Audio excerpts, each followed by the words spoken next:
Hare Krishna. Srila Prabhupada ki jai. Welcome back. Today's Tuesday, July 27th, 2020. I'm going to move over a little bit. Yesterday, we ended class by speaking about foolish religionists, fanatics. Remember, we spoke a lot about fanatics yesterday, misunderstanding philosophy, not knowing how to practically apply it. So, I think I got carried away a little bit. I have this problem with foolish people. Yeah. They really need Prabhupada, desperately need Prabhupada. And there are many unfortunate people who listen to foolish people, and that really disturbed Prabhupada a lot. He really didn't like that. So we had gotten into that a little bit, the blind faith, the fanaticism, illogical thinking. This is true. Why is it true? It says it in this book, although it may not be actually what Jesus said. It isn't always it's not practically verifiable and so forth. So, that's what happened yesterday. If you remember, if you were here. And yesterday, I went to Guitar Center and I bought a little mixer so that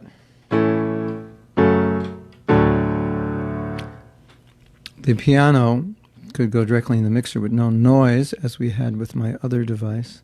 And I can also play from my computer audio, as when we were sometimes doing background music, or if I want you to listen to something, I can go right in. I just have to get another cable. I don't have the cable that would go in from my computer.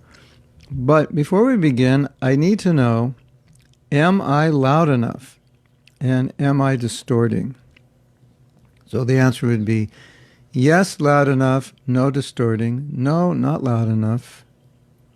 No, not distorting, yes, distorting. And I can go louder, but according to me, it should be loud enough. If not, I can make it louder. One devotee complained once that some of the classes I gave weren't loud enough. We could hardly hear it in his computer. So, but I think if I go louder, I may distort. So you let me know. Any noise, zzz, anything, I can't tell because I can only listen to my headphones, and sometimes it sounds good to me, but it doesn't sound good to you. Everyone says it's okay.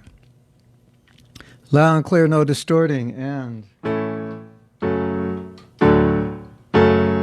without you, a moment feels like a million years or more. Good? Okay, perfect. All right. So, we will get Jairada Madhava now in full resolution. I mean, at least the keyboard in full resolution.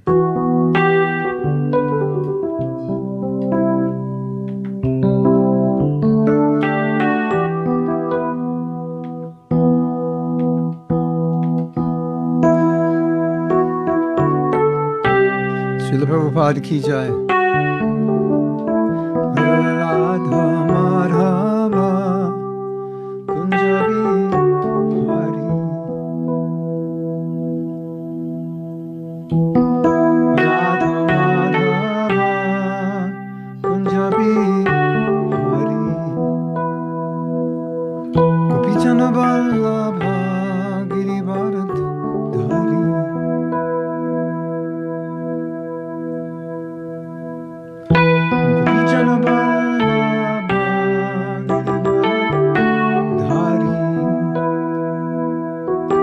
Shodanandana Vrajajana Janaranjan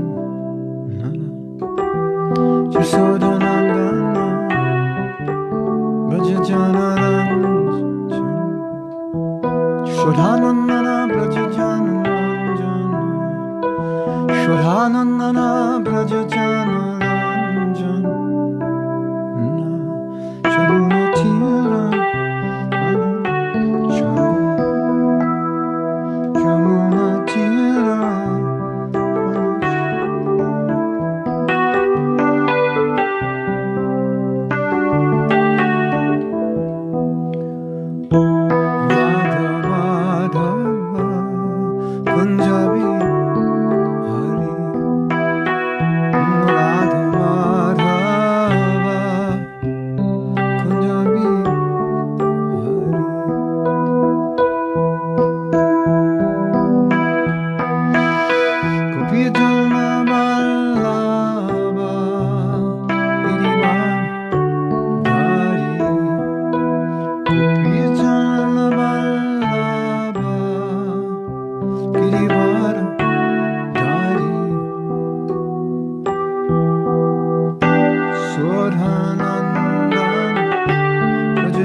Gauranga Nityananda.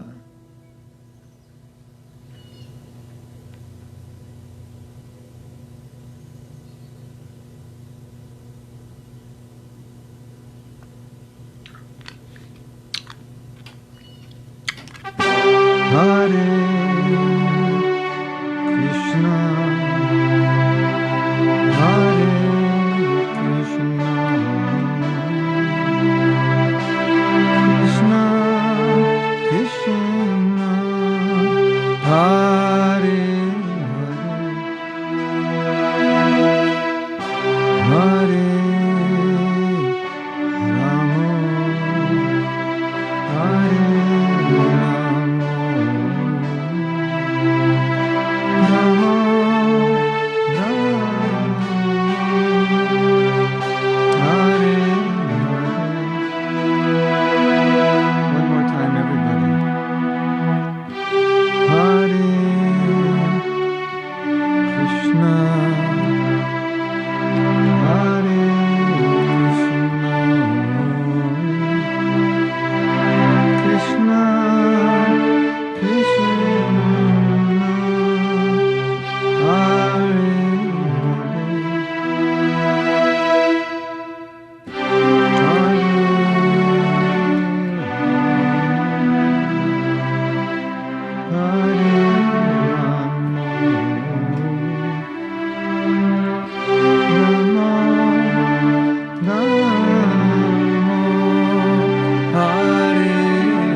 Go Premanandi Hari Haribo. Srila Prabhupada ki jai. So, for For the benefit of Kamaniya, who's having her device is not so loud, I'm going to turn it up, and I just want you to let me know. Is it distorting? Now I've turned Krishna. Can you hear me? Loud and clear, just like we're on the radio. Is it distorting? Is it fine? Is everybody happy? Hare Krishna. How does it sound? Is it okay? I'm going to make it louder for Kamaniya's devices are not loud. Is it better? Kamaniya, can you hear better? I could make it louder also. Hare Krishna, Hare Krishna. Krishna Krishna, Hare Hare. Hare Ram, Ram Ram, Hare Hare. I think we have a 20.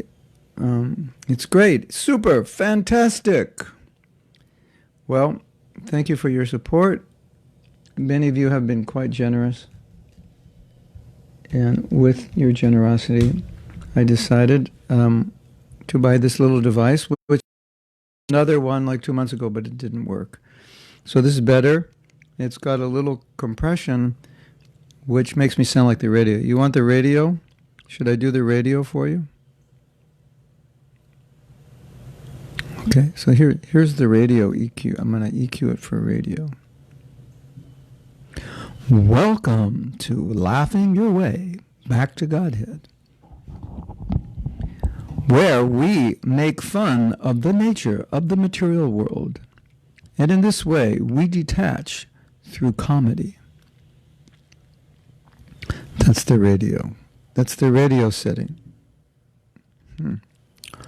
So thank you, and now I'm just bringing up. Yeah, this is a fake piano. I have the real one in the studio there. Actually, I could maybe bring it off this computer. We have more experimentation to do when I have time to bring you the ultimate listening experience. I always tell devotees, I say, sometimes devotees, they're giving classes and they're giving on their phone and they're far away and hear all the room. And I say, be merciful on the people listening to you. Get a nice microphone. Then everyone can hear well. The listening experience is greater, more pleasurable, right? Slight distortion on the radio setting. I'm going to turn it down a little bit. Okay. I'll just turn it down a bit. The interesting thing is it doesn't distort when I listen on headphones so much. Okay, if there's any distortion coming, you let me know. I turned it down a little bit. The radio setting was a compressor. Compressor evens my voice out, but what it does is you will hear the birds more and any other noises in the background. The compressor is just if I speak very quietly, you hear it well. Okay, so we're just looking for where we left off. We talked about, yesterday we had read about the dust. What is the dust? If you want something from this dust, you can get it. Okay. If you want something from the dust, you can get it from the dust. That was what we read. We finished that yesterday. And now, today we're reading an interesting topic. We're beginning with the topic about animals in the spiritual world. What animals are there?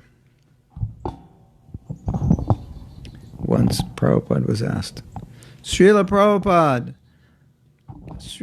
Prabhupada, are there mosquitoes in the spiritual world? And Prabhupada said, if there are, they don't bite. That's good to know, because if you went back to Godhead and the mosquitoes are biting, it wouldn't be Vaikuntha. So here's a question today. It's just a short conversation. Sari's asking, they have tigers and serpents and everything like that? In other words, in the spiritual world. Everything, Prabhupada, everything, they're all devotees. Yes, they have tigers, but they're all devotees. Devotee tigers. The devotee tigers, you know the joke. The devotee tigers, if you meet a devotee tiger in the forest, the difference between an ordinary tiger and a devotee tiger is the devotee tiger, before he kills you and eats you, he chants, Sharia avidyaja. Of course, if you've been eating prasadam for 7 or more years, it is said that your body is made of prasadam.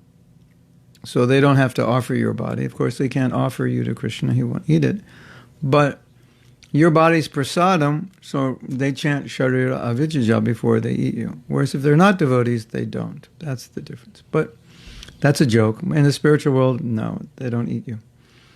So everything, they're all devotees. There are no dogs or hogs. Prabhupada, yes, the hogs may also be there. Hogs are there as well, Prabhupada. But they're not hog, just like Krishna appears as hog, but that doesn't mean he's hog. Krishna appears as fish. That does not mean he's fish. Hare Krishna. So, in other words, Prabhupada, they were quite astonished. Prabhupada, there's hogs there. Yeah, but not like these hogs, don't worry. If there's hogs there, they're quite beautiful. So, it's quite okay. If you go to the spiritual world and there's hogs, it's quite all right. Don't worry. You'll be fine with the hogs in the spiritual world. They're not ugly. They don't make ugly noises. They're very beautiful. That's Prabhupada's point. So again, we keep coming back to this point. You say hog, so you think of this hog. You say man and woman, you think of these men and women. It's not like that. Yeah, don't think like that. Okay, so we're going to go to the next one, unless previously when I was chanting there was some question. Okay, that was our sound test. Now I have to remember all the settings. I think I've got it. Okay. Sometimes you take pictures to remember your settings. Okay. Tiger doesn't have to offer a devotee before eating. Devotee's already prasadam. Yeah. You didn't know that, Krishna Karshani? Yeah. It's said that your cells replace every 7 years. So if you've been eating prasadam for 7 years, that means your body's prasadam. So it solves that problem, right? 7 years. Your prasadam, so the only problem with that is the devotee tigers may eat you. But other than that, everything's perfect. Okay, so the next question comes up after a lecture. And just wait. I just left my water outside the door, and I like to leave the door open a little bit because the air comes in. So give me... a second of Brahma, it's like 1/10 of a second of Brahma is like our year. Did you know that? I forget who it was. He went to see Brahma to see if he could find a wife. See if he could find a husband for his daughter. I think it was Revati, and her father went there, or Ramuna, or somebody, I forget. You know the story? And so Brahma was busy, so they had to wait. So they finally saw him. They waited like 20 minutes, half hour, whatever. And he said, could you help us find a husband for my daughter? And Brahma started laughing. He said, you've been waiting here 20 minutes. You know how long that is on your time? Everybody, they've been dead for like hundreds of thousands of years. Relative time. Okay, so just a few moments, but it won't be a few moments of Brahma, don't worry.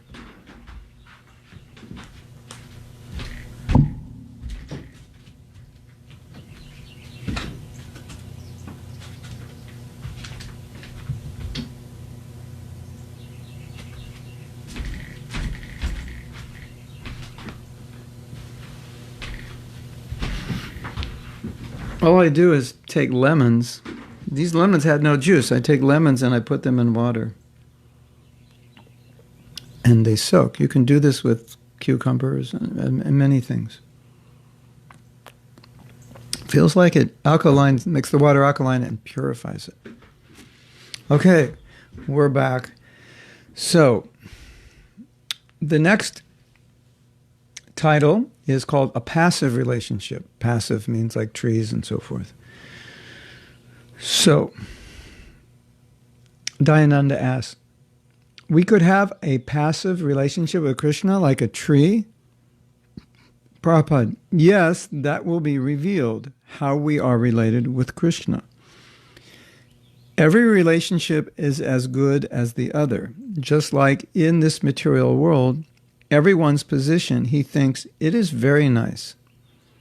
Similarly, in the spiritual, what to speak, they are all equal, but still one is appreciated. One's aptitude is that I want to love Krishna in this way. In other words, Prabhupada's saying, everyone has a certain nature, so there's no envy. Well, why did you get to be a gopi and I'm only in the parental rasa, or I'm only in sakya, or I'm only a servant? It's not like that, because whatever you have, it is your rasa. Therefore, it's perfect. And so, because according to material thinking, you're thinking, oh my God, what if I go to the spiritual world and I'm a tree? I'm a tree eternally. That would be so bad. Or what if I'm dust? I'm eternally dust. Or what if I'm a river? That would be so bad. So we're again thinking materially, but it's not like that. You remember what we said? Everything is eternal, full of knowledge and bliss. So that's a big distinction. But the point Prabhupada's making here is that whatever your rasa is, it's perfectly suited to your desire. So you would never end up as something and think, I don't want to be that. You would only end up as something because that's who you are. And that's who you're supposed to be. Very nice. You don't have to worry. When you go back to Godhead, you don't have to worry if you're in the right rasa. You don't have to worry about anything. Everything is taken care of. It's just like one of those 5-star hotels. Everything's taken care of. There must be variety. If there is Rasa Lila, there must be nice trees, nice fields, nice cows, nice Jamuna River. Otherwise, how it is, simply if the gopis and Krishna are there, if the other things are not there. The background must be there. So everything is spiritual. Background is also spiritual. That is creation of Krishna. Eko Bahu Shama. Just like a painter paints a picture, he makes a nice background. Similarly, Krishna wants to enjoy. So he has created us in different varieties to supply his pleasure potency. See, it works both ways. It's like Prabhupada's making a simple point. I don't know if you've ever thought about it. But you think, okay, in Braj, everything is alive. So that means the ground you're dancing on, the clothes you're wearing, the earrings and so forth. Satyarupa wants to be Krishna's earring. Okay, why not? So everything is alive, everything is a person. And so Prabhupada's saying, if it was all just Krishna and the gopis, that's all there is, then that wouldn't work. There wouldn't be anything else. You need all these things to facilitate Krishna's pleasure. So we as souls have this desire for different rasas, and those different rasas satisfy Krishna's desire. So Krishna needs trees and dust and flowers, clothes, earrings, and so forth.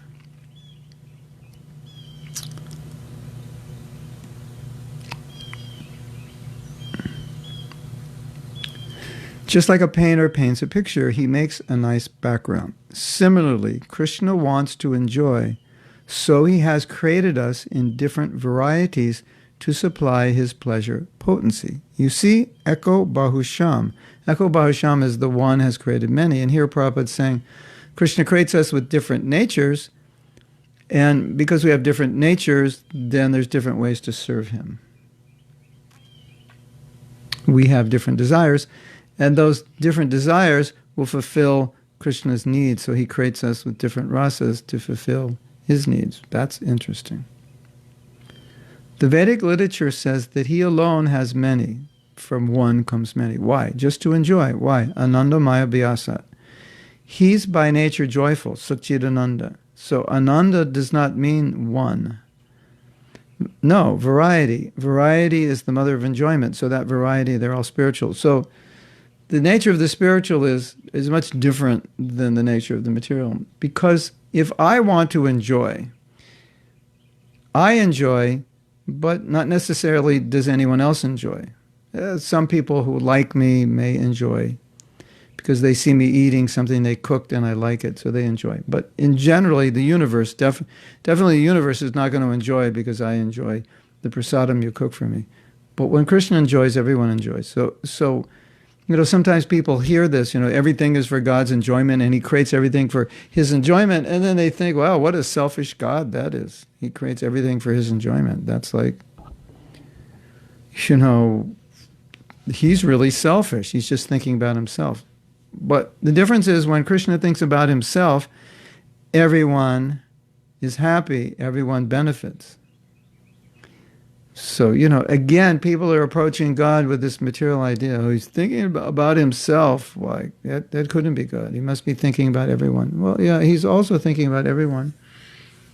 But in thinking about himself, his enjoyment, everyone enjoys when he enjoys. Just like we have the saying in America, when mama's not happy, nobody's happy. When the mother of the house is not happy, nobody's happy.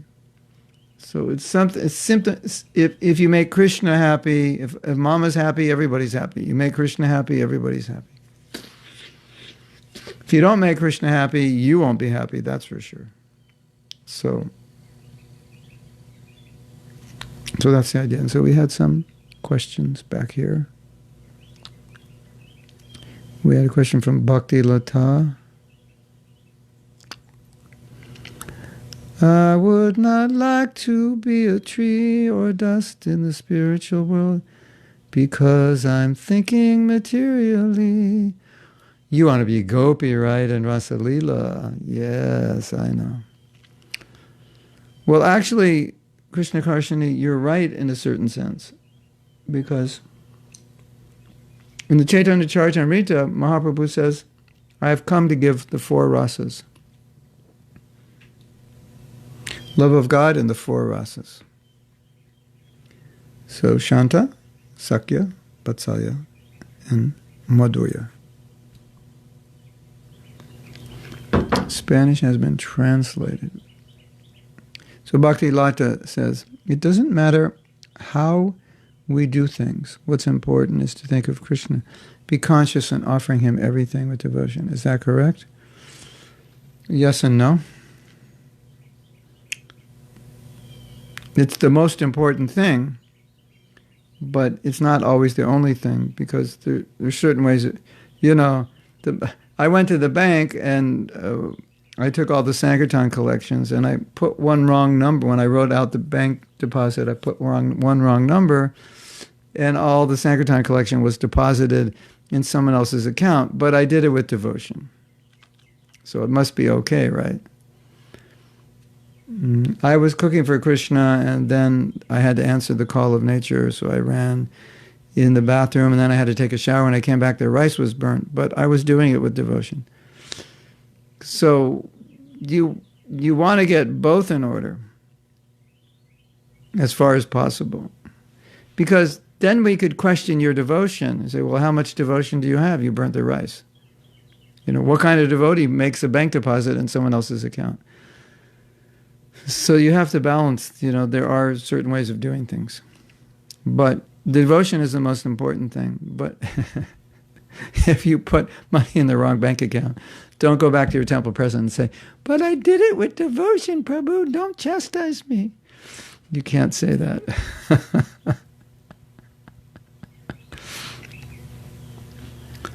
Even though I burnt the rice, I cooked it with devotion. And he'll say, if you were cooking with devotion, you wouldn't have burnt it. So there's There's a balance there, right? Now, you try your best, do it right, do it according to the principles. That's also part of your devotion. According to deity worship, there's standards. So if I have devotion, I follow the standards, right? So in other words, devotion is not, it can't be seen in an impractical way or in an ambiguous way. Because in many cases, devotion is very precise. This is what it means to be devoted. This is what you should offer to Krishna. This is what you should not offer. So that's devotion. It's precise. You made a vow to your spiritual master to follow certain principles. That's devotion. You say, I love my guru, but I don't follow my vows. It's a contradiction.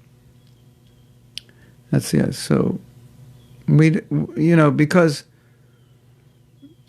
we have a saying in America, love is what love does, which means love is the action that you show, not only the feeling. Because if I say, I love you, then you say, could you wash the dishes? And I say, I don't love you that much.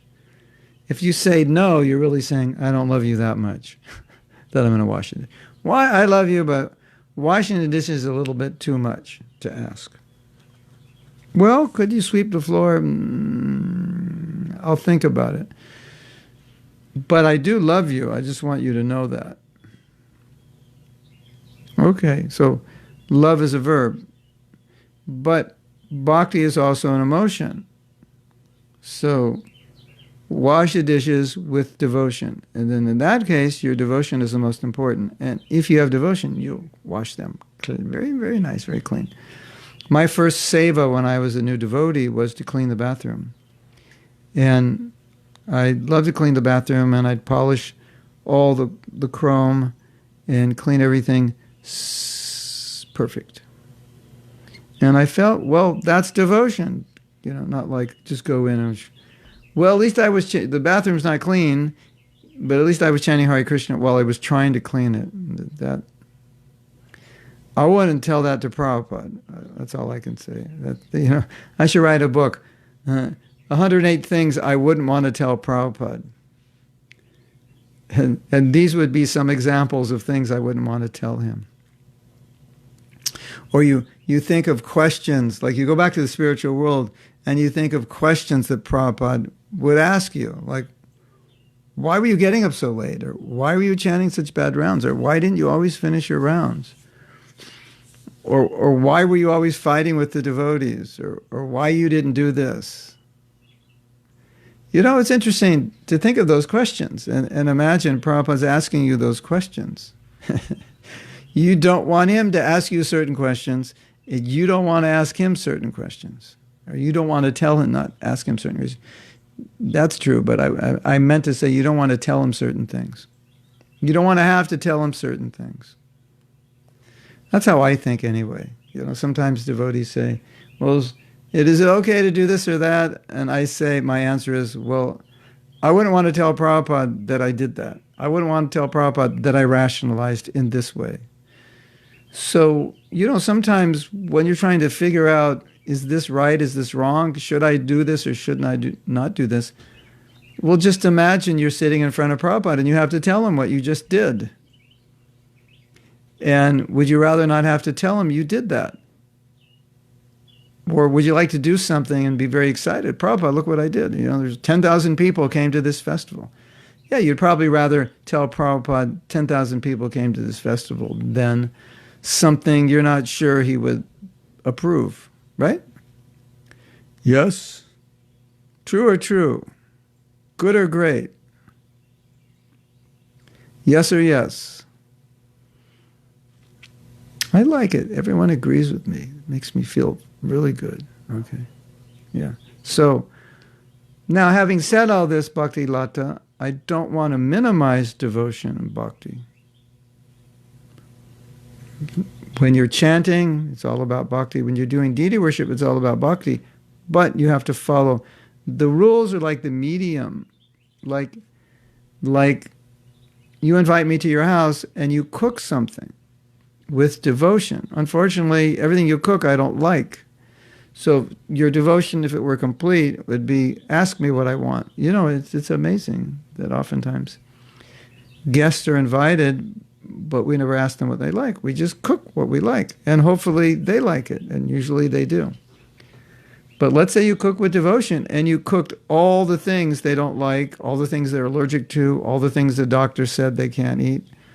Okay, you did it with devotion, but there's a problem. Now they can't eat. So that's how I would see it. Okay.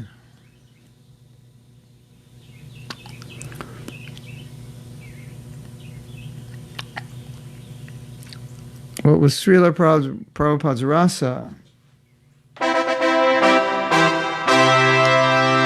What was... Okay, we're doing the radio voice here. Hold on.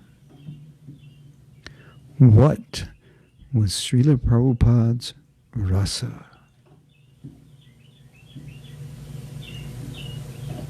Okay. Little drum roll.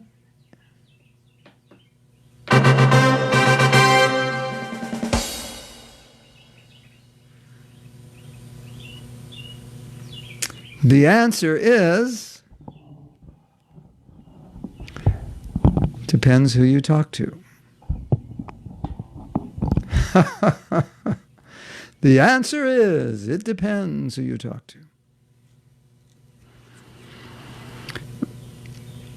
One devotee had an interaction with Prabhupada, and they were talking, Prabhupada did something like a cowherd boy would do, and the devotee said something like, that's what the cowherd boys are doing. Prabhupada said, I'm a cowherd boy. But whether that was Prabhupada revealing his rasa or not, many people would object to. And,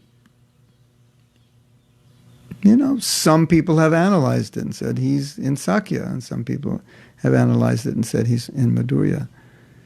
And the interesting thing is that Prabhupada never came out and said it, because he didn't believe it was important. And then the next question comes in. Well, let's say for the sake of discussion, Prabhupada's in Sakya and you're in Madhurya, then what? Is that like a crisis? I have to join another movement, get another founder acharya? No.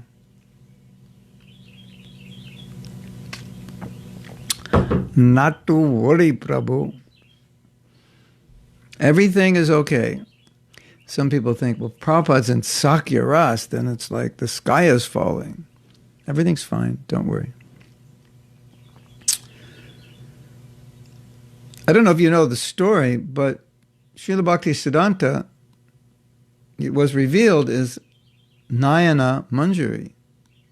And the other acharyas have revealed their position as Manjuris. And Prabhupada said, generally the acharyas are gopis manjuris in Madhurya Ras.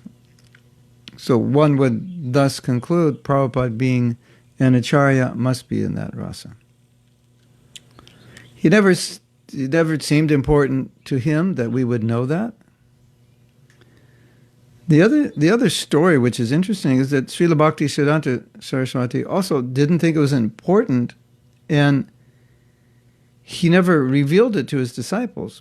But amazingly, a disciple had a dream, and in the dream, he dreamt that Srila Bhaktisiddhanta, in his eternal form, in his swarup, in his siddha deha, perfected body, was Nayana Manjuri. And this devotee went to Srila Bhaktisiddhanta and said, is it true that's who you are? And Srila Bhaktisiddhanta, as I was told, kind of laughed or shrugged it off a little bit, but said yes. So none of Prabhupada's disciples had such a dream to my knowledge. And one of our godbrothers wrote a paper how he felt there was sufficient evidence that Prabhupada is in Sakya Ras. Another devotee looked at the paper and said, that may or may not be true, but I don't think your paper really demonstrates this is the only possibility. And some people say, no, he's an acharya, he cannot be in anything. The idea that acharya must be in Madhurya. It's almost like, acharya would not be in any other rasa, so they would say that. And maybe by some symptoms they would say he's in Madhurya. Others would say by symptoms he's in Sakya, establishing Krishna Balaram as the main deity in Vrindavan. And you might say, well, that's because the temple was established where Krishna Balaram played. Okay. You can also say it was established because he's in that rasa. So, the answer to your question, as I said, is it depends who you ask. And now you're saying, well, what do you say, Mahatma Prabhu? I'm asking you. And I say, well, it depends on which day you ask me. I actually heard one of Prabhupada's godbrothers analyzing it, and he said he was in Sakya, but later on he said something that revealed that Prabhupada was in Madhurya. So there you go. If you were confused before you asked the question, you are now more confused after you asked the question. There's a story Giraswami tells. The Guru Bashtika prayers, these are chanted in Iskcon at Mangalarti. Samsara dhava nalalidha loka Tvanaya Karuna Ghana Ganatam. Some of you call them the Samsara prayers. Samsara is the cycle of birth and death. So we're definitely not praying to be in the cycle. You could call it the without Samsara prayers. We call it Samsara because it's the first word. We're in Samsara, but they're not actually the Samsara prayers. It's Guru, Vashtika. Guru is Guru. Abhashta, Vashtika, the prayers, 8 prayers, Vashtikam. Ostaka means 8. Bandhanam is prayer. Guru Vashtikam, 8 prayers to the Guru. And in that prayer, you may know Sri Radhika Madhavayor Apara. He's always chanting the glories of Radha and Krishna.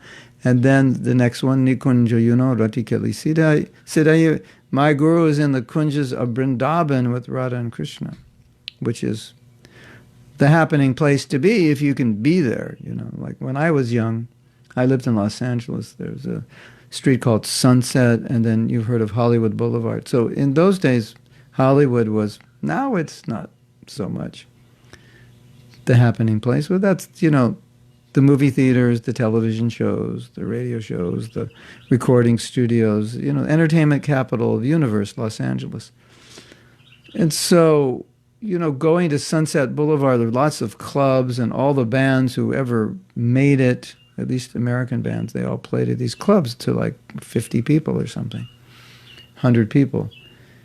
And so we would say, you know, that's the place to be. That's where all the cool people go. That's where everyone hangs out. Or it's 1965, 66, 67, 68, 69. You're in San Francisco, Haight-Ashbury. There's 2 streets called Haight and Ashbury. They cross.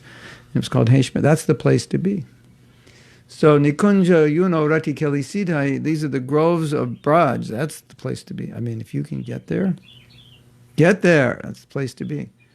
So the natural question comes up, well, we're chanting this prayer, these Guru Vashtika prayers. So Prabhupada was asked, so does that mean that this describes every spiritual master, every verse describes every spiritual master, and which then would logically mean, if that's true, every spiritual master is in Madhurya Rasa? And the answer is no. And so Prabhupada said,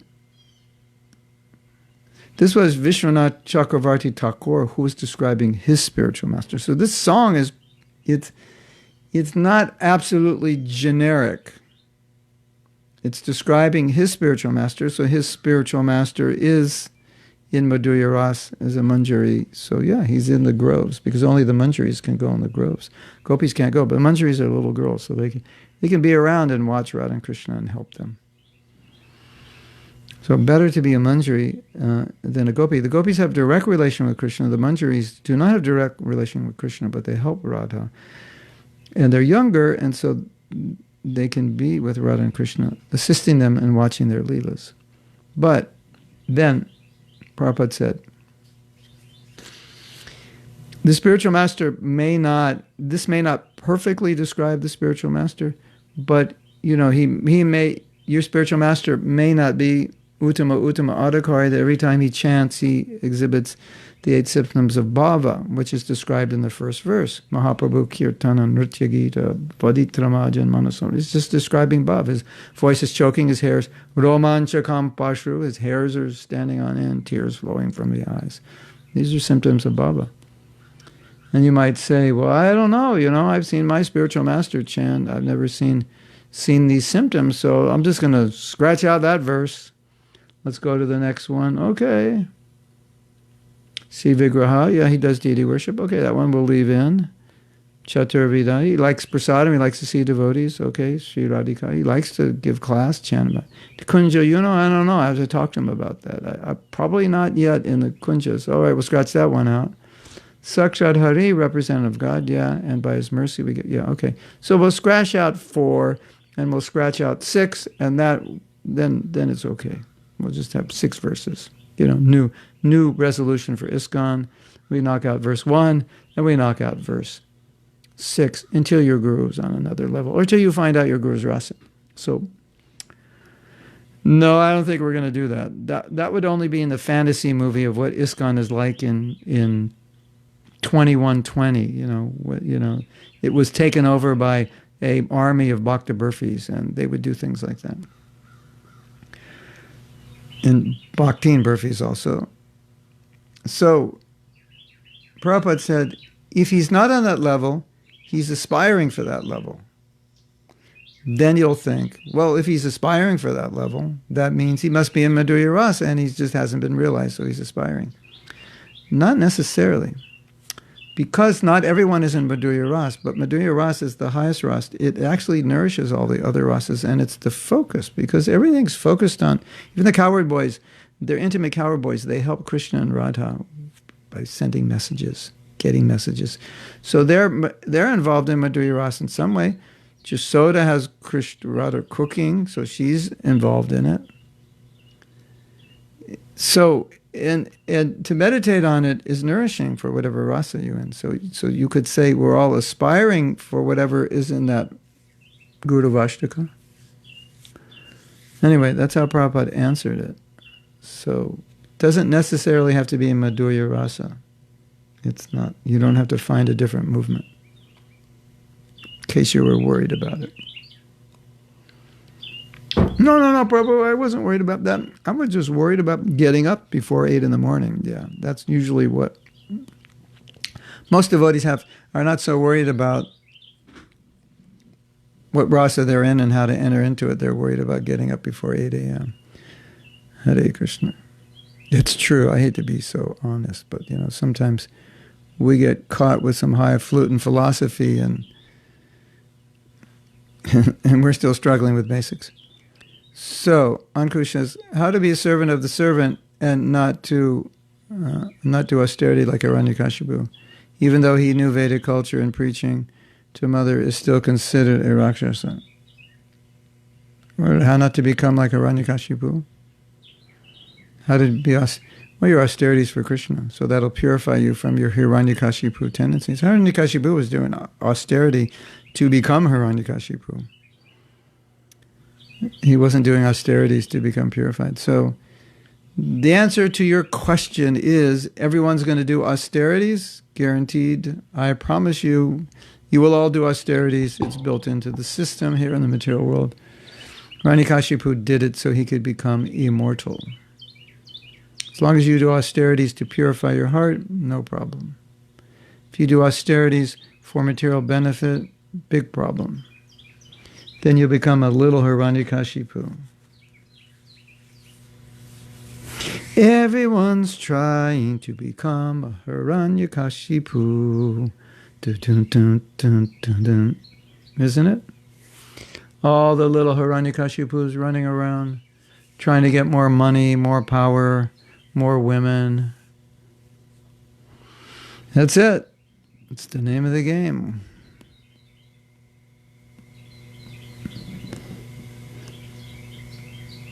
Okay, we got the Spanish translated. Camanilla, Spanish used to be my mother tongue, but only for the first few years. Oh my God. Oh mia Dios. Camanía. Usted comprender español. Incredible. You think I'm speaking Spanish? No, it's Spanglish. I can speak Spanglish. I don't know if I can speak Spanish. I remember that you read a statement of Srila Prabhupada that someone may be a flower for Krishna in the spiritual world, but later on become a gopi. Yeah, Prabhupada did say that, and then later on he said you can't. So, I don't know we'd have to study the context. We don't know the context.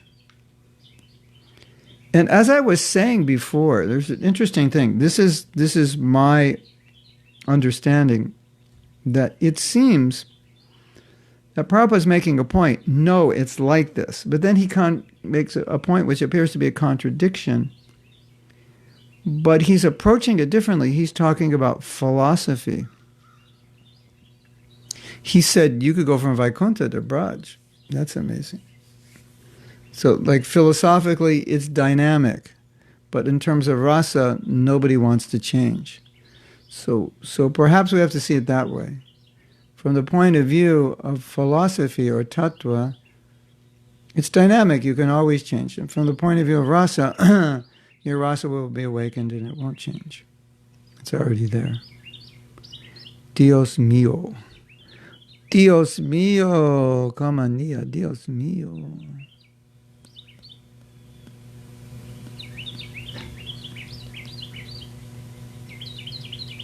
Usted comprende español.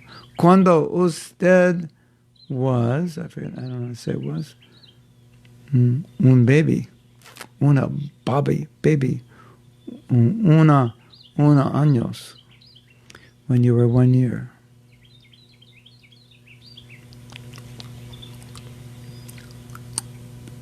Okay.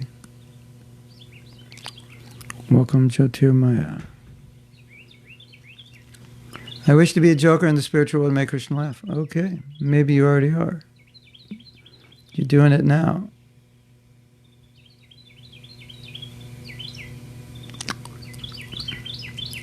Hmm. 108 Things Not to Say to Prabhupada. That would be a good book.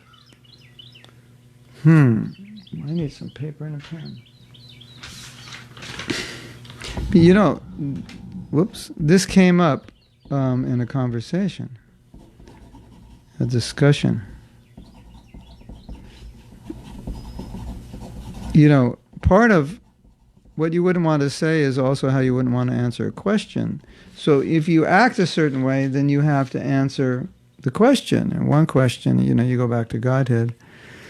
And then Prabhupada says, why? Why did you do this? Why did you do that? And we were talking about staying within Iskcon, working within Iskcon, the difficulties of working with Iskcon, how some devotees have difficult time staying in Iskcon. They were not treated well or alienated in some way. And then I was thinking, what if when you go back to Godhead, Prabhupada says, why did you leave Iskcon? And your face turns red and you just stare at the ground. I mean, what can you say? Obviously, that's not going to happen. But I just thought it was a nice question that, what if I do this and then when I meet Prabhupada, he's going to ask me, why did you do that? Or why didn't you rectify this mistake? You created this problem, why didn't you do it? Or you knew there was this problem, why didn't you fix it? That's another, I think those are beautiful questions. You saw these problems in Iskcon, why didn't you do anything about it? That's an excellent question, don't you think?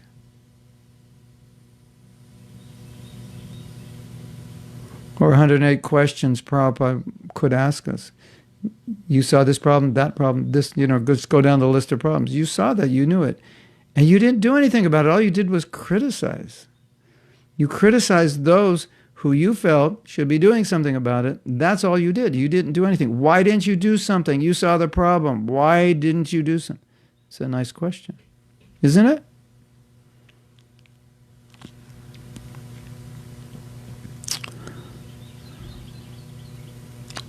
Yeah, that would be a nice 108 things.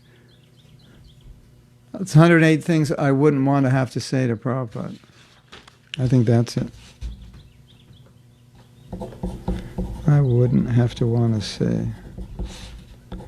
You know, I have a problem. I have too many book ideas. I'm going to have to come back in another life to finish them all. And then one of you is going to have to build me a wood cabin in the forest, which has absolutely no internet connection. And we send out a mass mailing that for the next month I'm in seclusion. Then I can write all these books. So the first one to build a cabin gets me. The first one to build the cabin on the beach gets me forever. I would never leave, as long as the weather's good. I don't know about a cabin on the beach in, like, Brighton Beach, kind of windy and cold. That's funny, Krishna Karshani says, because of the argument, fight on Facebook about Srila Prabhupada's Sarup, the Sangha of Narayan Maharaj, after his leaving body, divided to the point that they're not able to cooperate anymore. That's amazing. If that's true, that's unfortunate. But, factions happen over disagreements on something. That's how you get a faction, right? This side believes this side believes that. So, as Prabhupada said, these things are going on. I guess they felt it was like a Siddhanta, like it was a Siddhantic point, that if you say Prabhupada's a gopi, and he's actually in Sakya, you've misunderstood something in Siddhanta. So now we're like on two Siddhantas, where we become two organizations, or vice versa. It could be something like that. Northern Maine, in the summer, yeah. Hawaii might be better. Some good ones in Mauritius. I'm sure some good ones in South Africa. Chitra, Chitra's translating. Oh, yeah, Chitra's expert, because born in Venezuela, living in America, the master of both languages. Okay.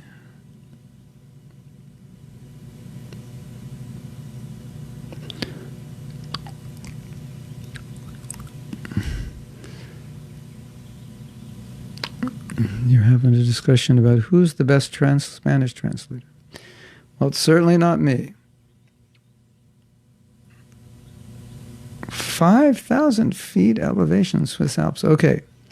So I think when I do that, I have to have a secretary who looks at all my communications. And then we meet. He says, this, that. And I say, this, that. And then it's all done. And then I can go back. Isolated cabin on the beach, Northern Maine. John's arranging. For the summer, I'm in. But traveling now may be dangerous. Bhader Soma says, we need to write that book about compassion, tolerance, soft-heartedness, and not judgment in devotee communities. Yeah. The one you mentioned yesterday. What was the book? I forgot. You expect me to remember what I said yesterday? Okay, tell me what I said, because I didn't write it down. Prabhupada said to remember means to write it down. You skipped one question. Was it your question? Okay, Bhader Soma is going to tell me the name of that book. Oh, we have a Greek island. Oh, that sounds even better than the Swiss Alps. I'm a beach boy. Okay, I missed a question. If I missed a question, please write it again. And Bhader Soma, you're going to tell me the book. What was the book? I skipped one question. Please write it again. How can Hiranyakashipu be envious of Krishna even though he was able to instruct to his mother and brother and wife? Yeah. Okay, so let me explain. This is a very good question. Hiranyakashipu, as you know, was like First class demon, as Prabhupada said. First class demon. First class. Topmost.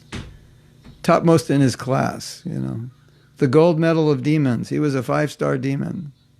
Top rated. Voted in best demon of the year.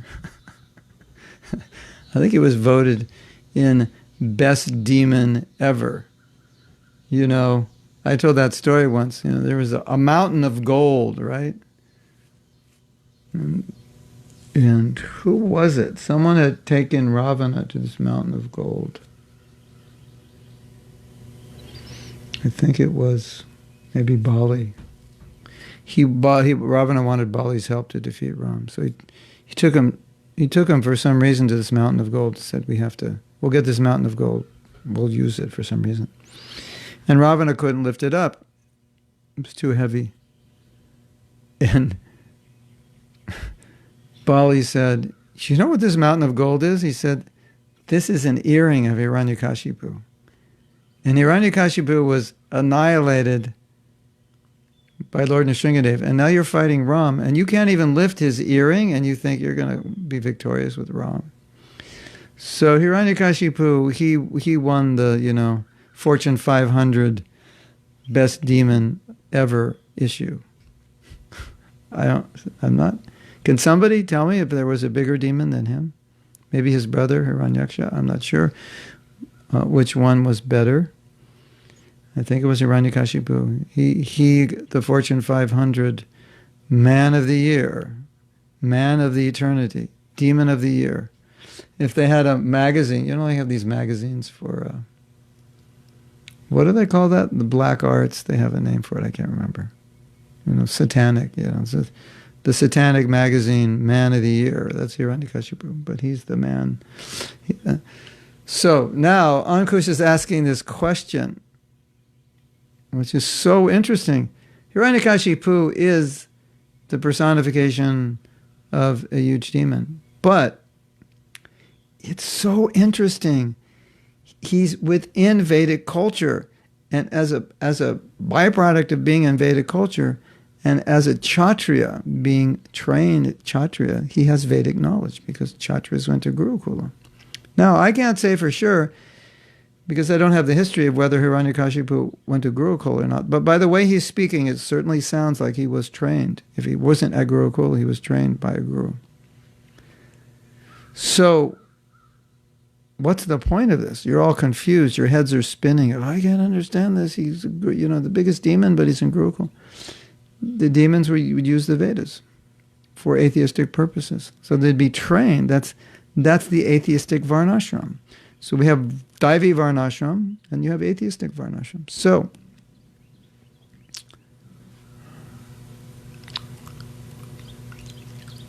So he was trained, so he understood, but everything he understood, he applied it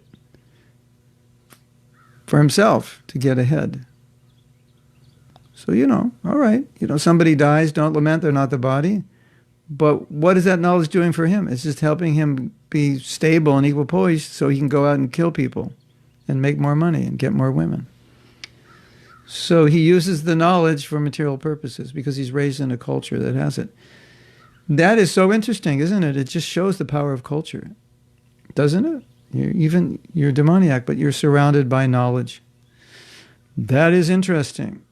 That could be one of the most interesting things that we've heard today. Okay, so Badr is telling me what I said. You described the book and what it would contain. You didn't give it a name. Okay, let's give it a name now. I need all of you to help. He's describing what I said. It was after you mentioned that some devotees become worse after taking up bhakti because they bring in the tendency to fault-find, judge, criticize, backbite. Yeah. I heard that fault-finding is the worst of all anarthas because it increases false ego. After you mention some devotees become worse. Yeah. I guess that was the book. It was the title. I wrote an article. It would be like a warning. Becoming worse. Yeah, that's an important book. Becoming worse after you become a devotee. I think I'll start with the daily video. This is an important book. Oh yeah, I have too many books to write. Probably going to have to come back and write them. And then you say, no, these were books you were supposed to write in your last life. That's why you're thinking of them now. You didn't write them in your last life.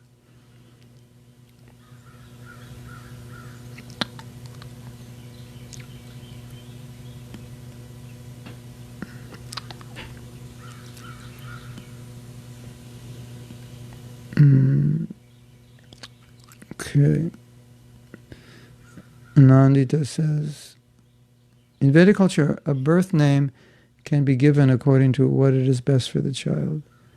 I think it uses astrology, but don't think it is related to the position of that person in the spiritual world. No, unless their parents are liberated and can see that.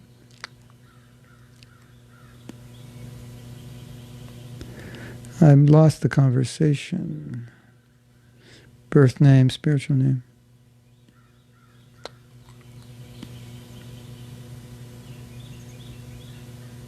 Oh, spiritual name is indication of our position in the spiritual world. No. It's an indication that you're a servant of Krishna. Well, some devotees would argue, maybe it is an indication, but not necessarily.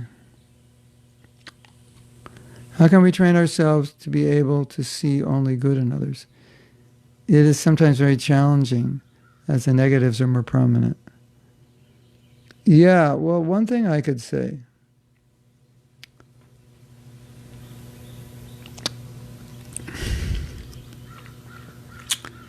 just meditate on this.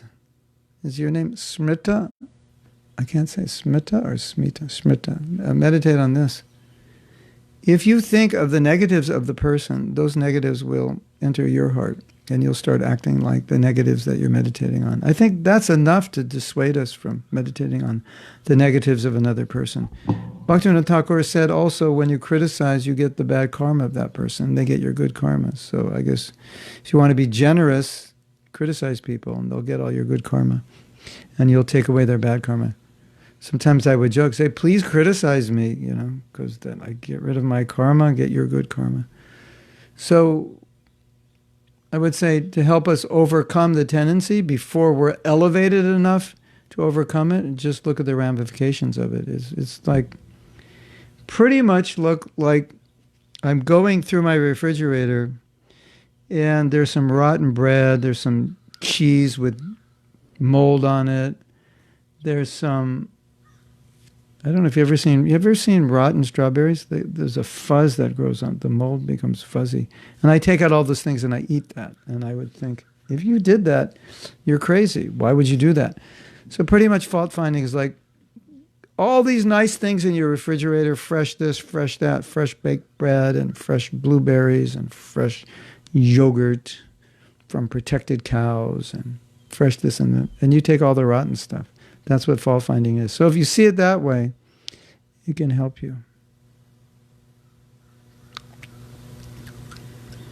Spiritual pride.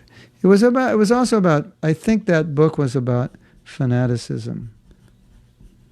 Maybe the name of the book is Fanaticism Deprogramming Guide. The guide to the Guide to Deprogramming Fanatics, something like that. Fanatic Deprogramming Manual. It could be quite funny, right? We can make little e-books. You don't have to publish all these books.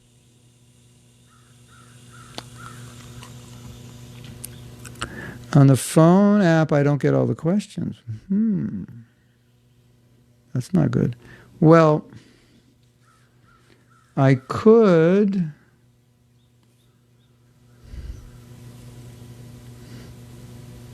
I think there's a way I can set up my phone and use my computer, or I can get a webcam, use my computer. Is that better? Think I should do that? At one point, I was going to use my camera, and with a USB adapter, you would see me on my camera. And then the devotee said it takes up so much resolution, and My connection is kind of slow, but I think we have something that we can use. I have to think. Yeah, then if that's better, if I'm missing some of the questions, then I should do that.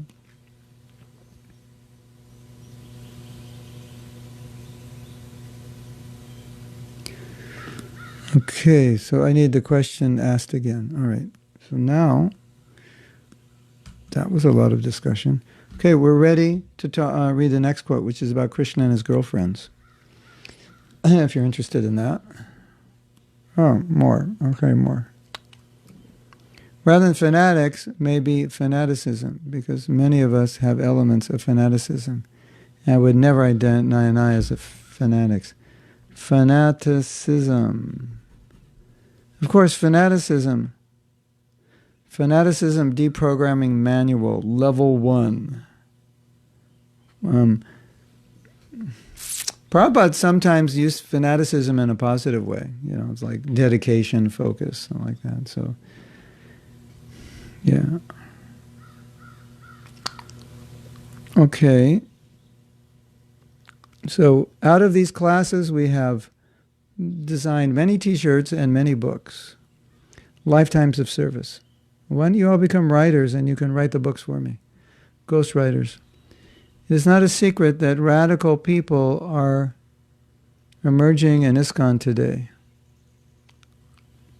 Some representing an improper fanatical side of Vedic culture, yeah. And others repressing excessive liberals. And this does much harm, yes. And not be based on either side. Well, I think,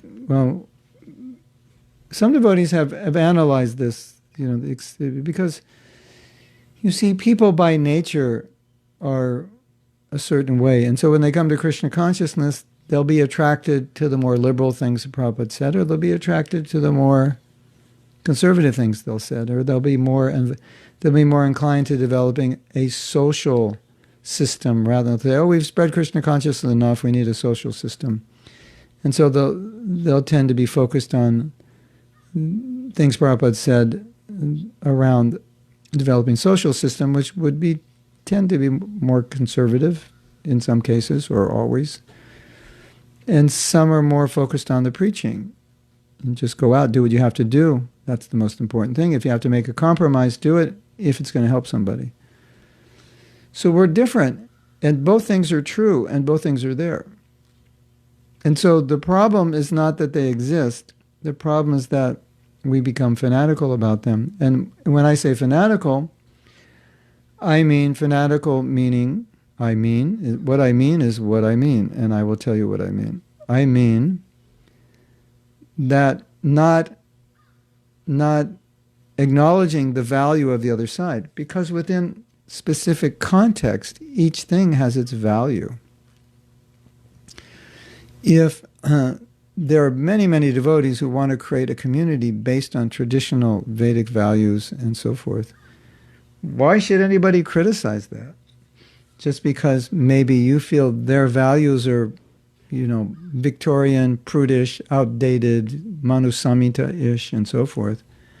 But if it works for them and they want to do it, and they have authority based on Prabhupada's instructions, why should we stop them? We would only stop them if it's causing damage to somebody. Or we would only want to interfere if the result of doing that is they put everyone else down who doesn't do that. And so that is the problem that you see. Either the conservative or liberal, the tendency will be to say, oh, the conservatives, they don't understand Prabhupada. Or the liberals, they're washing down what Prabhupada said. Watering down what Prabhupada said.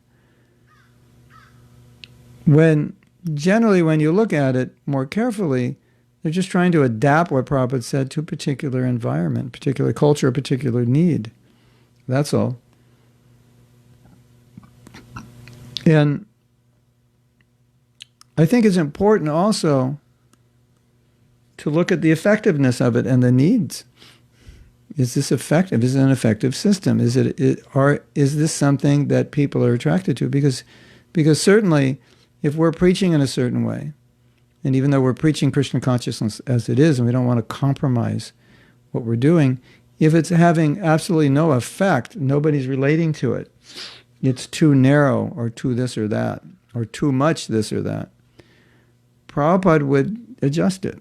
So this is not working, let's stop, we'll do it this way. And that's what Prabhupada was. So we shouldn't be afraid to acknowledge that sometimes something doesn't work, even though it's in the books, because it has to be adapted. So that's the real danger. If you're ultra-conservative, that's not dangerous. If you're ultra-liberal, it's not dangerous. Of course, someone will say, could be dangerous if it's too conservative. It could be dangerous if it's too liberal, which is true. But let's just say, for the sake of discussion, we have mature devotees who are very liberal, mature devotees who are very conservative. The danger would be, and let's say for the sake of discussion, they're not deviating from Prabhupada, although some people would say they are. But let's say, just for the sake of discussion, they're not. The danger would be the friction or the factions that could develop by one side bluntly stating the other side is wrong, they don't understand Prabhupada, etc. That's where you get the problem, unfortunately. So what I would say to all of you is, you may not agree with everything everyone says or does, but at least be open enough to understand the context from which they're coming and why it would be important. And if you understand context, then you start to understand, okay, this makes sense. This is for devotees who want to, let's say, leave, just get off the grid entirely. They want to go back to a traditional way of life. This is what they want. They don't want to be part of modern society, and they want to be able to live without compromise. Okay, that makes sense. You form this community, you have certain principles, you do things a certain way.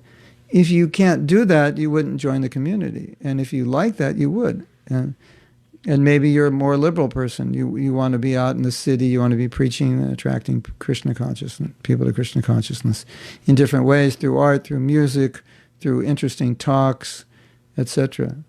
And that conservative approach, you'd think, well, the people I'm preaching to are more liberal, they're more of the artistic, creative side. They're not so traditional. I don't think they would want to be part of that community. But that's fine, because there'll be plenty of people who will be. I mean, it's interesting, because Shiva Ramaswamy, he's very popular. And what's so interesting is you actually look at what he's talking about. It's not a liberal, watered-down message. Although, I'd say recently it's been a little more, the messages are more topical, relevant. But his messages are, some of his messages are pretty heavy. And I talked to the devotee that manages it, and he said, the more polarizing, the heavier the message, the more polarizing it is, the more views they get. Interesting. So it's not just being, liberal and warm and fuzzy and not polarizing anybody that attracts people. So, everybody's different. And his disciples said, sometimes they'd make a video and they think, this is too heavy, we can't say this. And Maharaj would say, no, this is what I want to say. And there are people who will hear that and say, yeah, I like that, that's good. He's given it as it is, he's not compromising, he's telling the truth, this is how it is. He doesn't care what people think, he's just giving it to them. And there are plenty of people who will say, yeah, I like that. And they will be attracted to him, they'll be attracted to what he's preaching, they may be attracted to his community, because it's a community which is true to the principles of getting off the grid. There's no compromise. And so, and then you'll have someone a little different. Radhanath Swami's a little different. And there's plenty of people who will be attracted to him. And you'll have Hridayananda Maharaj, who's more liberal. You'll have Bhakti-Vikas Swami, who's perhaps more conservative. Yeah, not perhaps, he is. And you'll have people who are attracted to them. But the people who are on the polar opposite side, they'll look and they go, that doesn't make sense, or I don't like that, or when he preaches I feel uncomfortable, or I think this is all not representing Prabhupada. That's where the trouble is. So you have to you have to go more deeply into understanding, well, why is Bhaktivedanta Swami preaching this way? Why does Hridayana Maharaj preach this way? Why does Shivaram Swami preach this way? Why does Radhanath Swami preach this way? And I think part of the answer is because that's who they are as people. That's number one. And that's how they will preach, because that's how they see the world. That's how they feel the world. And they can't preach in a way which goes against how they see and feel. It's impossible. It won't work that way. You may say, well, they misunderstand Prabhupada. Don't go there. Just try to understand that they're preaching according to how they see and feel the world, and the kind of people they want to attract and how they want to attract them, and what they think is best. So when we do that, then we won't be polarizing. We won't be a polarizing institute. We won't be a polarizing force within Iskcon. We'll be more of an understanding force. I'm talking about you individually. And so what I like to do to help devotees is help them see things in such a way that we don't become fanatics, and we don't attack people, and we don't attack devotees that we don't agree with. We just understand. I've heard devotees say things, and I say, no, I don't think that's what Prabhupada meant. I don't think that's what he wants. But I totally understand why they would say that. And within the context of what they say, it makes sense. It's laudable. And I could say, yeah, perhaps Prabhupada would acknowledge that, although I've never seen him acknowledge that, or only in rare cases acknowledge it. But within the context they're coming from, they say, no, we're trying to create a social culture, so we need to bring to the forefront more of these more obscure instructions that Prabhupada gave in the early days when he was trying to get us all off the grid and establish social roles for males, females, varnashram, and so forth. So that's so important to see it that way.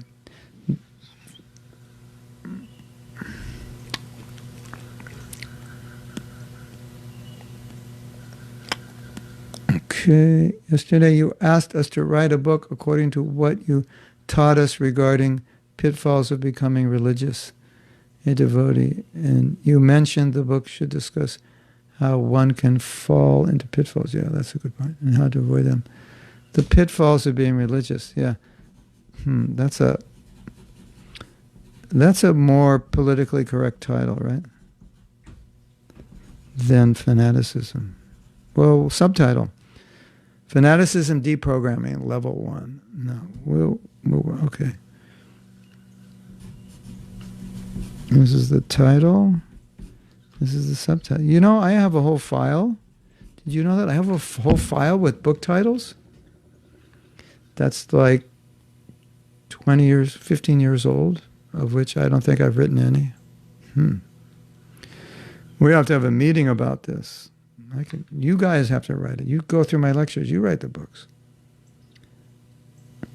Maybe we can just take on ourselves to repost any of our questions if they skipped. Yes. It doesn't happen that often that you need to take on more inconvenience. Okay. So, actually, yesterday I was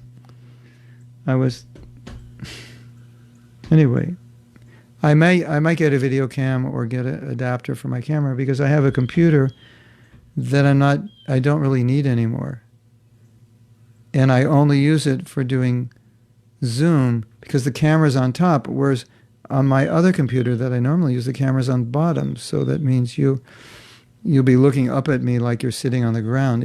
I don't know why they put so I thought I'd have to get a video cam. If I do get a video cam or an adapter, then I could do that, and then I could. Anyway, it wouldn't be. Anyway, I was thinking of doing it. It's on the to maybe do list. I have the no time to do list, the I don't want to do list, and the maybe I should do list. Here's a question that was skipped from Jyotirmayi. Does the original name? Oh yeah, no. It's kind of generic. Your names are kind of generic. You can often Prabhupada said your name is for the benefit of other people, also for your own benefit. You remember your name. I'm a servant of Krishna, I'm a servant of Krishna's devotee. People who interact with you by chanting your name will remember you're a servant of Krishna or Krishna's devotee. Shivaram Swami's kind face and warm voice also soften the intensity of his message to make it easier to swallow. Yeah. And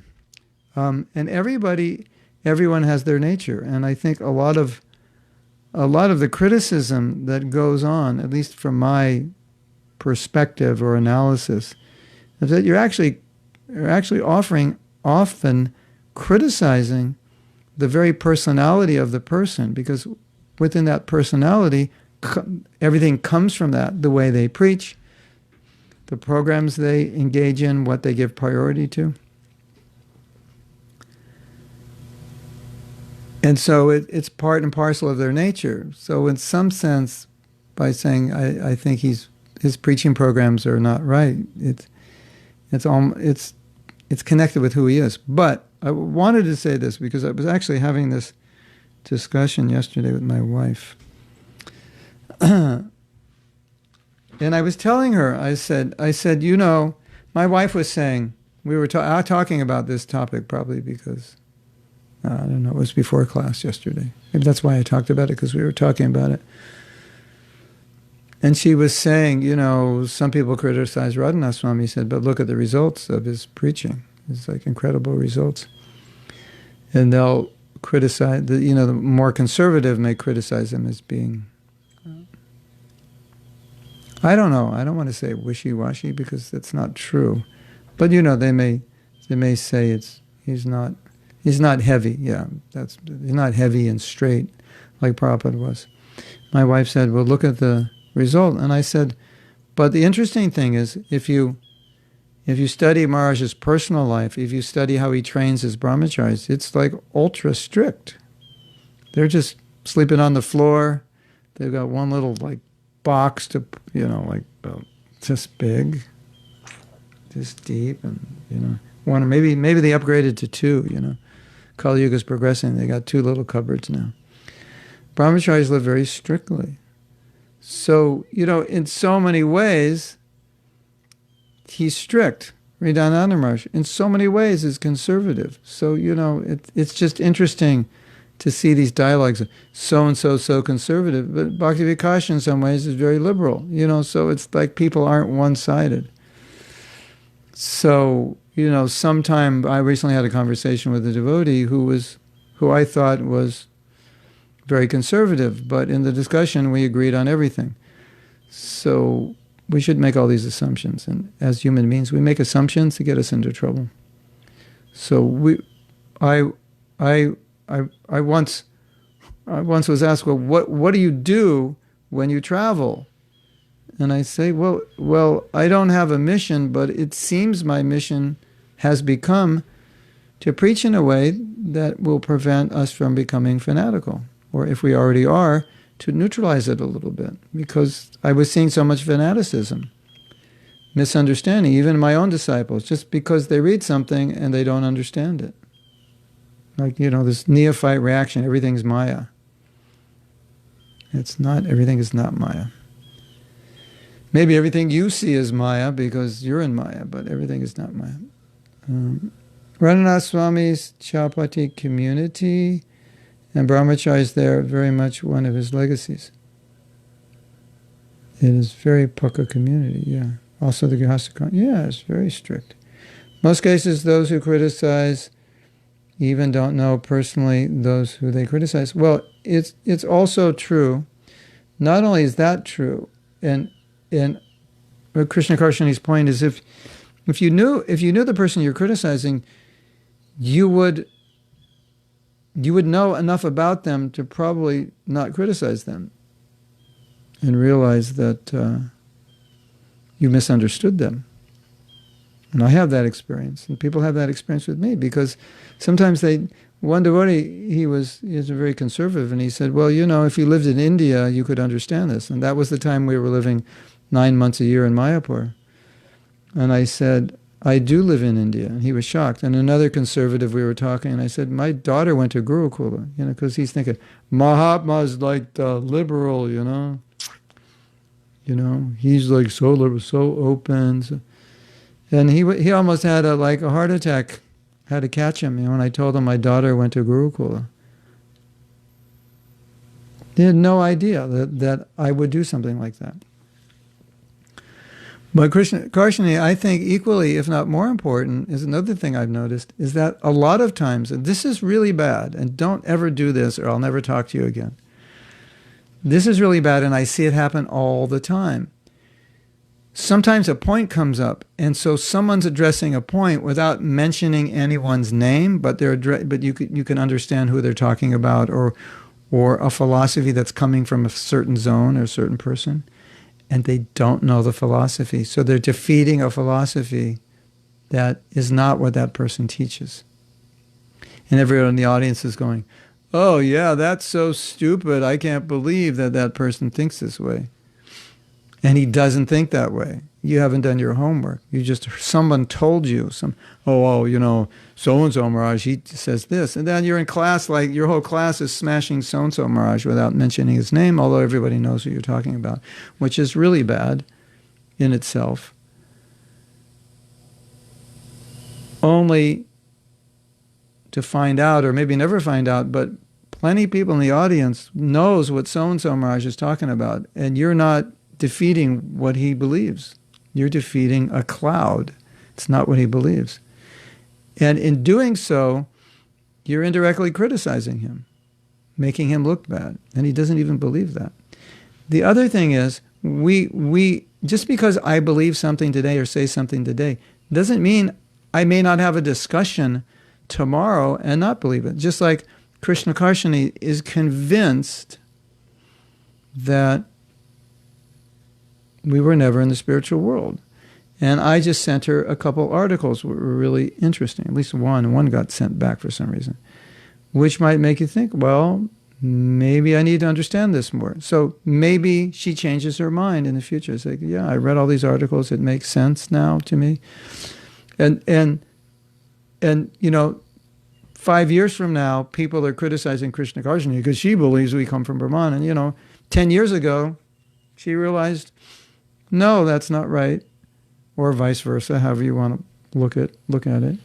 And people are criticizing her for something she doesn't even believe anymore. So that's also there. So, if you're going to discuss an idea, number one, make sure it is the idea. Number two, make sure the person still has the idea. This is really important stuff. I love Satyananda Swami's teaching as well. Even my friends listen to him who have no idea of Krishna consciousness. Well, that's a good sign. Satyananda gets criticized and who is also very effective in drawing people to Krishna. Yeah.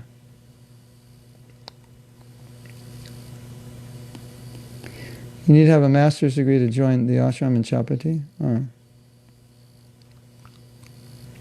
Oh, I got to the bottom of your comments. I'm going up. At least they should graduate and they should they should work and pay their parents back for their education. That's required. There's so many brahmacharis. I believe we have to also be careful there is something wrong even with the guru and point it out in the proper way. Yeah. You just be very careful and, a lot of times you might see something, not a lot of times, but sometimes you may see something and it doesn't make sense and this and that, and you discuss it, but it shouldn't be discussed publicly. If it's obvious who you're talking about, it shouldn't be discussed publicly. And if it's discussed publicly, it should be discussed in a way to try to understand why this person preaches this way and why you don't see it that way, but you could understand why he preaches that way. It has its own benefit in the context he preaches in. Okay, so at 11 o'clock on Zoom, I'm having a discussion with Akrura Prabhu, Akrura Prabhu was my first coach I ever had. And we have shared a lot of information together over the years because we do many similar things. And we decided, many years ago he was here in Alachua. When we went in my studio and we recorded a series of classes called Reality Check, I think it was called. And we'd bring up a topic and we'd both talk about it. And he's quite well read in the area of leadership, management, self-development, coaching, and so forth. And he's interested in a lot of these topics. And I said, well, we decided we would start doing something. I said, well, what do you want to do? He said, I want to talk about how we talk to ourselves. I said, you mean like our relationship with ourselves? He said, yeah, like especially how it affects us, how we talk to ourselves. I said, fine. I did a whole course that was based on your relationship with yourself. So we're going to have some discussions. That's going to take place in 1 hour and 25 minutes on Zoom. We sent that information out yesterday, so it's on my Facebook. It should also, if the devotees are doing their job, it should also be on the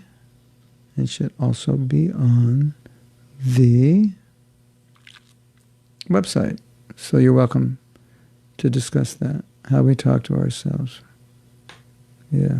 And specifically, to understand how what you're saying to yourself affects you, and also understand why you're saying these things. Where is it coming from? Distract me from reading. The reading, yeah. One of the reasons I decided to give this class is because I study. I'm going to study anyway. So I thought, well, I'll study and then I'll reread what I study to you. So that was part of, it wasn't entirely magnanimous. It was also part of my study program. Why study alone? I could study with 40, 50 other people. Didn't go out on WhatsApp. Oh, a defect in the... Can you send it to the Jenny to send it out? You have that facility coming here? That was a defect. That was Radhapriya's mistake. Okay. Radhapriya gets chastised. I'll tell Radhapriya to do it. Maybe she did it. I won't chastise her. I'll just ask her. Okay. If she says no, then I'll think whether I should chastise her or not. I'll chastise her a little bit. I'll say, why didn't you do it? And say, go to Mars, I spaced out. I know you spaced out. Okay. I'll ask Radhapriya. I'll do it now. Better she hears my voice. Shake her up a bit. Okay. Hare Krishna. Srila Prabhupada ki jai. And tonight is our Spanish class. Tonight is our Spanish class on forgiveness. If you don't speak Spanish, all the more reason to come because you can learn Spanish.